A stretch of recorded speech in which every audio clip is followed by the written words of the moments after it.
বাংলাদেশের রাজনীতিতে ফের বড় ধরনের আলোড়ন সৃষ্টি করেছে আন্তর্জাতিক অপরাধ ট্রাইব্যুনালের একটি নির্দেশনা।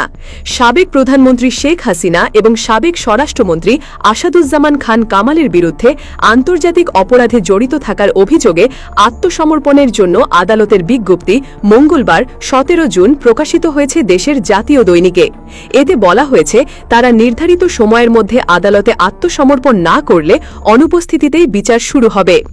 আন্তর্জাতিক অপরাধ ট্রাইব্যুনাল সূত্রে জানা গেছে, 1973 সালের ইন্টারন্যাশনাল ক্রাইমস ট্রাইব্যুনালস অ্যাক্টের 9 ধারা অনুযায়ী তাদের বিরুদ্ধে আনুষ্ঠানিকভাবে ফর্মাল চার্জ গঠন করা হয়েছে।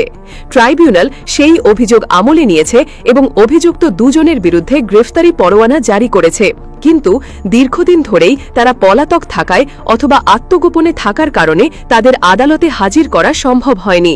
তাই কার্যবিধির 31 নম্বর বিধি অনুসারে তাদের পত্রিকায় বিজ্ঞপ্তি দিয়ে আত্মসমর্পণের নির্দেশ দেওয়া হয়েছে। বিজ্ঞপ্তিতে স্পষ্টভাবে উল্লেখ করা হয়েছে, আগামী 24 জুনের মধ্যে তারা ট্রাইব্যুনালে আত্মসমর্পণ না করলে মামলার বিচার কার্যক্রম তাদের অনুপস্থিতিতেই চলবে।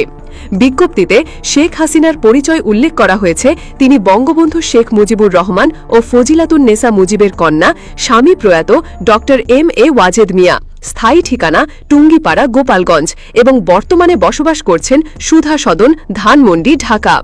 আসাদুজ্জামান খান কামালের ঠিকানা বলা হয়েছে গ্রাম খাড়িয়া, থানা দোহার, জেলা ঢাকা এবং বর্তমানে তিনি বসবাস করছেন মণিপুরিপাড়া, তেজগাঁওয়ে।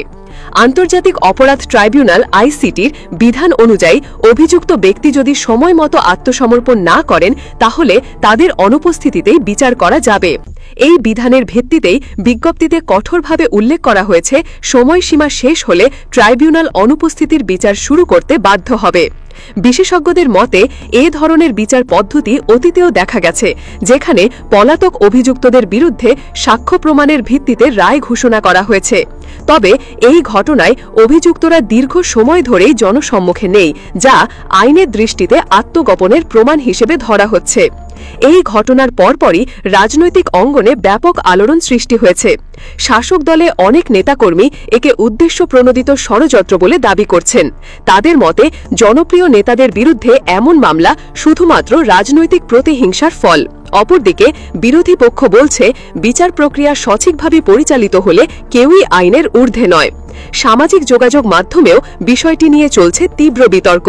কেউ কেউ বলছেন, এটি দেশের ইতিহাসে নজিরবিহীন এক অধ্যায়, যেখানে দীর্ঘদিন রাষ্ট্র পরিচালনায় থাকা ব্যক্তিরা আন্তর্জাতিক অপরাধে অভিযুক্ত হয়ে আদালতের কাঠগড়ায় দাঁড়াতে চলেছেন। সবচেয়ে বড় প্রশ্ন এখন, শেখ হাসিনা ও আসাদুজ্জামান খান কামাল কি 24 জুনের মধ্যে আত্মসমর্পণ করবেন, নাকি তাদের অনুপস্থিতিতেই চলবে বিচার? যদি তারা আত্মসমর্পণ না করেন, তবে আদালত সাক্ষ্য গ্রহণ, যুক্তিতর্ক, প্রমাণ উপস্থাপন সহ সম্পূর্ণ বিচার কার্যক্রম চালিয়ে যেতে পারবে এবং রায়ও ঘোষণা করতে পারবে। বিশ্লেষকরা বলছেন, বিষয়টি শুধু একটি আইনি প্রক্রিয়া নয়, এটি বাংলাদেশের রাজনৈতিক ইতিহাসে এক নতুন মোড় এনে দিতে পারে। কারণ এর পরিণতি কেবল বিচার প্রক্রিয়ায় সীমাবদ্ধ থাকবে না, বরং ভবিষ্যতের রাজনীতিতেও এর প্রভাব পড়তে পারে।